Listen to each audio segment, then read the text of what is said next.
Hello, my beautiful souls. Welcome sa ating tarot reading sessions. Keep in mind, general reading po ito. Maring mag-resonate, maring hindi. Kunin nyo na lang po kung para sa inyo and leave the rest. Maring mag-shift sa energies or magkabaliktad ang sitwasyon. Kaya kayo na pong bahala kung saan kayo nakalugar sa reading natin. Okay? Let's see.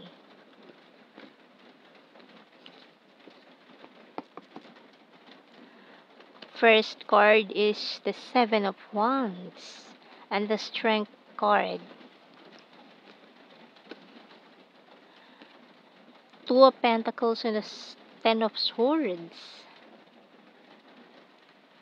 Seven of Pentacles and the Two of Swords.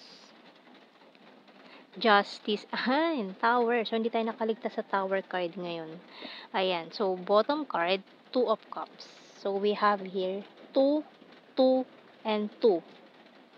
Ayan. Okay. So, mukhang, for some of you, very fresh energy pa ito ng betrayal with this Tower card and the Ten of Swords natin dito. Ayan. So, lahat ng pundasyon ay nasira. Kumbaga, dahil nga, ayan, parang dinaanan ng bagyo kasi, ayan, si Pipito na nanalasa, di ba? So, parang ganun yung nangyari. Parang feeling mo devastated ka sa nangyaring ito with this Tower card and the Ten of Swords natin. No? Pero you have the Justice card and the Strength card. So, kahit na ganito yung nangyari, parang feeling mo wala ng pag-asa, feeling mo nawala na sa'yo lahat. Pero you have the Justice. So, lahat ng nangyaring ito ay aayon sa'yo ang Justice card ngayon.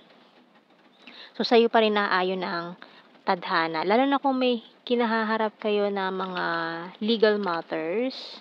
So, mukhang sa inyo aayon ang batas. Kahit pa sabihin natin parang wala ng pag-asa eh. Kasi 'di ba, lalo na sa Pilipinas, na ang hirap kumuha ng hustisya. Pero ito ay isang parang para sa iyo, ituturing mo siya na isang himala na hindi ka pala pinabayaan ng Diyos, no? Kasi parang malapit ka nang sumuko, pero ayan, biglang dumating itong isang himala na ito na hindi mo inaasahan na ibibigay sa'yo. So we have here, Clear Your Space by Archangel Jophiel. Get rid of clutter, clear the energy around you, and use feng shui.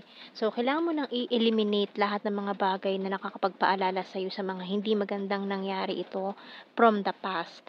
Itapon mo na yung mga dapat mong itapon para hindi na dumidikit dyan, or namamahay dyan yung mga negative energy na nag-cause ng a lot of troubles, a lot of problems na ito na nangyari. No, so mag-cleanse ka ng bahay, ayan, pati sarili mo, ayan, para itapon mo na yung mga kailangan mong itapon na connected dun sa mga nangyaring hindi maganda sa buhay mo. So ito bottom card, Angel Therapy by Archangel Raphael. Give your cares and worries to us, Angel, and allow us to take your burdens. So ayan, tinutulungan ka ng mga archangels natin para tulungan ka rito sa mga pinagdadaanan mo ngayon. So, tingnan natin sa mga signs and symbol cards. So, dahil you have the Justice and the Strength card, binibigyan ka ng lakas. No? Meron tayong energies ng Libra and Leo dyan. Lighthouse and the Broom. So, mahahanap po rin yung mga taong tutulong sa'yo this time with this Broom card natin.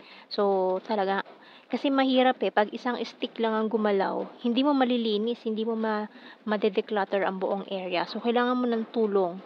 Kailangan mo magsama-sama lahat ng stick. So, kasi kung isang stick lang, hindi yan makakawalis ng basura. So, kung magkukumpul-kumpul lahat ng stick, kukuha ka ng tulong sa mga taong mapagkakatiwalaan mo, malaki ang may tutulong nun para may ayos mo itong mga nasira, nawala, or mga kalat na ito na nangyari sa iyong buhay. So, we have here waterfalls, magnifying glass, closed book, and camera. Ayan. So, yung bottom card natin is snake. So, ito kasi yung mga sumira sa'yo eh. Itong snake energy na yan. Na hindi naman may iwasan yung mga ganyan, pero lalo na ngayon natuto ka na, may iwasan mo na sila. Lalo na kilala mo na sila. No? Itong mga energy ng snake na to. So, dati mo ka nagpanggap yan ng mga kaibigan mo, 'di ba? Pero ngayon nakita mo na yung tunay na kulay nila, pwede mo na silang maiwasan ngayon. So, never again, kumbaga. Kung ginawan ka nila ng hindi maganda, so ngayon hindi na sila makakalapit sa'yo. Ayan. And lagi kang humingi ng protection sa universe, kay Lord, sa mga archangels natin. Ayan, para protektahan ka sa mga ganitong klase ng tao or sitwasyon. Ayan, pagdasal mo lagi na maging safe ka, you and your family, your loved ones. Ayan, and lagi magpasalamat. Don't forget na magpasalamat lagi kay Lord. Ayan, dahil hindi kanya pinabayaan. So, you're my strength. So, another strength card. So, maaaring may kumukuha rin ng lakas ng loob sa'yo. Kaya, dapat hindi ka rin talaga mawalan ng pag-asa this time. Kasi may mga tao na nagtitiwala sa'yo eh. Na sa'yo din sila humuhugot ng lakas ng loob. Kasi kung ikaw yung mawalan ng hope, mawawalan na rin sila ng hope. Kasi sa'yo ka, sa'yo sila kumukuha ng energy or ng strength. I regret rejecting you. So, maaaring ito isa sa mga naging reason ng tower card natin dito or betrayal energy na someone na binetray ka ng loved one mo. Ayan. Caught in the middle. So, maaaring isa nga yan. Nagkaroon ng third party situation kung love life man itong pinagdadaanan mo ngayon. You're my happy pill. You're so hot. Pero isa dito sa mga tutulong sa'yo ay talagang may rin siya eh, parang may lihim na pagtingin sa'yo. I will fight for you, you're my rest and my healer. Talking to you telepathically. I want to surprise you. Oo. So, may surprise pa na magaganap for you. Dito sa your people. Ayan, yung mga taong talagang nagmamahal sa'yo. May susurprise sa'yo. So, akala mo wala ng pag-asa or lugmok ka na, pero hindi, may tutulong sa'yo para makatayo ka this time. Ayan, so akala mo wala na eh, no? Parang nalugmok ka na, talagang you're feeling blue, akala mo wala ng pag-asa. Pero ayun, 'di ba? Biglang may milagro, may himala. You and I were too young. So itong taong ito na isa sa mga tutulong sa'yo, maaaring matagal mo na siyang kilala since childhood, na matagal na rin tong may pagtingin sa'yo, or maring hindi lang siya aware na may feeling siya sa'yo. Ayan, so I lost myself for a little while. I wish I could share my good news with you. I left and I saw you with someone. I'm becoming a better person. Can't stop thinking about you. I know I was a distraction from your pain, and I left you before you could leave me. So, itong taong to na nakamasid din sa'yo, no? Na may feelings for you. Hindi niya pa pinapakita sa iyo or sinasabi sa iyo dahil alam niya nasasaktan ka pa ngayon sa nangyari. Ayaw naman niya makisawsaw or guluhin yung isip mo ngayon na may pinagdadaanan ka tapos aamin siya sa iyo. Ayaw niya ng ganun, no? Ayaw naman niya ng ganun. Parang ang dating opportunista siya or alam niya naguguluhan ka pa. So, hinahayaan lang muna niya malampasan mo ito. So, yung bottom card, I replay our conversations over and over.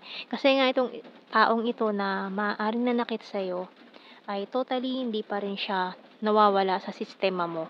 Maaaring nanggugulo pa rin yan. So, kuha tayo ng blue card dito. We have here, mayroong union of hearts na naman tayo dyan. And, karmic relationship. Celebration. Okay. So, maaaring itong pinagdadaanan mo is a karmic lesson. Itong nangyaring tower card natin dito and 10 of swords energy. Maaaring karmic lesson mo to. And kung itong tumutulong sa'yo ngayon is nawalan din kayo ng communication dati or matagal kayong hindi nag-usap, kasi kilala mo na 'to since childhood, eh. Pero magugulat ka bigla siyang tutulong sa'yo this time.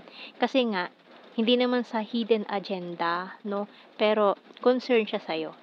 Yun lang yun, concern siya sa'yo. And mukhang may feelings na talaga itong taong 'to sa'yo noon pa. Pero hindi nga lang siya napagbigyan ng chance to be with you. Kaya ngayon parang gusto niyang i-try again 'to or i-grow yung feelings na yun. So, kuha tayo ng initials. Maaaring natatakot din 'tong taong 'to na yun. Natatakot siya, VR. Kaya hindi ka niya na-pursue dati.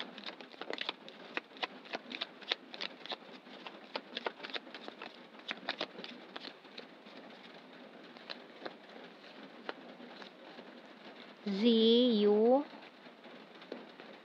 Q, P, A, K, Y,